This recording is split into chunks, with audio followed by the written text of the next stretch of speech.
Salam damai sejahtera, sahabat-sahabat yang dikasihi. Pada kali ini, dalam siri You Are Not Alone, kita akan melihat secara ringkas kepada hidup seorang tokoh Alkitab yang bernama Yusuf.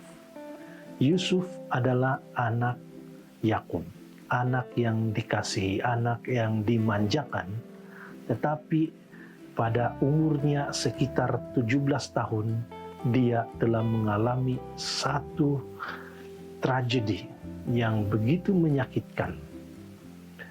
Dia telah ditangkap oleh abang-abangnya, dimasukkan ke dalam sumur yang kosong, dan bajunya atau jubahnya yang maha indah itu telah diambil oleh abang-abangnya, dilumuri dengan darah binatang, dan itu dijadikan bukti bahwa Yusuf, anak kesayangan Yakub ini, telah mati dibunuh oleh binatang buas.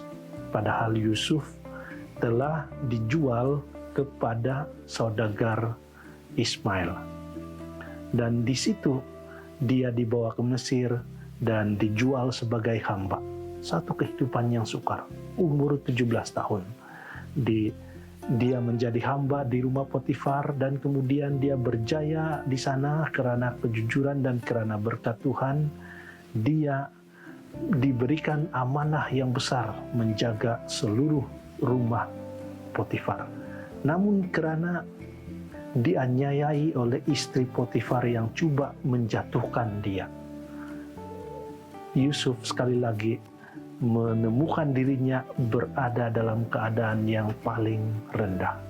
Dia telah dimasukkan ke dalam penjara dan hidup sebagai seorang banduan. Dan kita tahu ceritanya, dia bertahun-tahun, sekurang-kurangnya 2 tahun lebih dia di situ.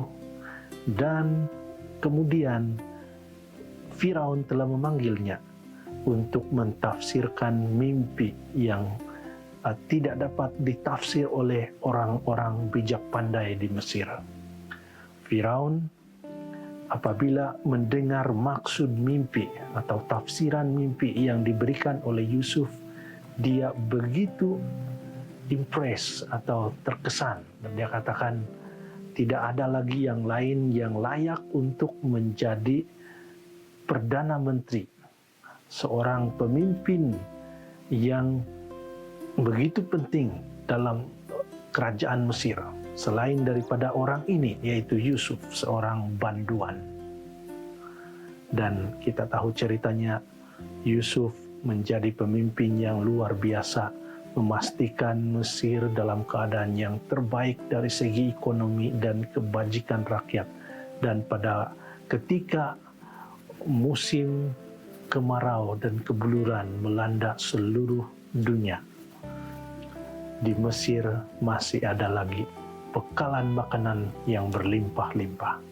Dan pada waktu itulah Yusuf dipertemukan kembali dengan abang-abangnya, 10 orang abang yang sepatutnya menjaga dia suatu ketika dulu, tetapi merekalah juga yang telah menjualnya sebagai hamba. Mereka tidak mengenal Yusuf, tetapi Yusuf masih mengenal mereka dengan baik. Kita tidak tahu bagaimana sebab-sebab di dada Yusuf. Pergumulan, melihat kerinduan yang tertahan selama ini. Dan dipendekkan cerita, akhirnya dia mengatakan, "Ini aku, Yusuf, adik kamu yang telah kamu jual sebagai hamba bertahun-tahun dahulu." Kenapa Yusuf mempunyai kekuatan untuk mengampuni, untuk merelakan sesuatu yang begitu menyakitkan tanpa membuat apa-apa pembalasan? Ini kita boleh baca di dalam Kejadian. Di situ kita akan melihat bahwa Yusuf mengatakan, walaupun apa yang kamu lakukan kepada saya itu tidak baik, tetapi Tuhan telah memimpin saya.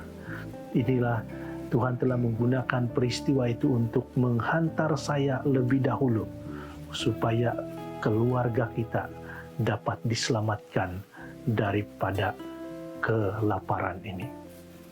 Dan seluruh keluarga Yusuf, Bapa yang dikasihinya, Bapa yang sangat mengasihinya, yang sangat merindukannya, yang berpikir bahwa anaknya Yusuf ini sudah mati.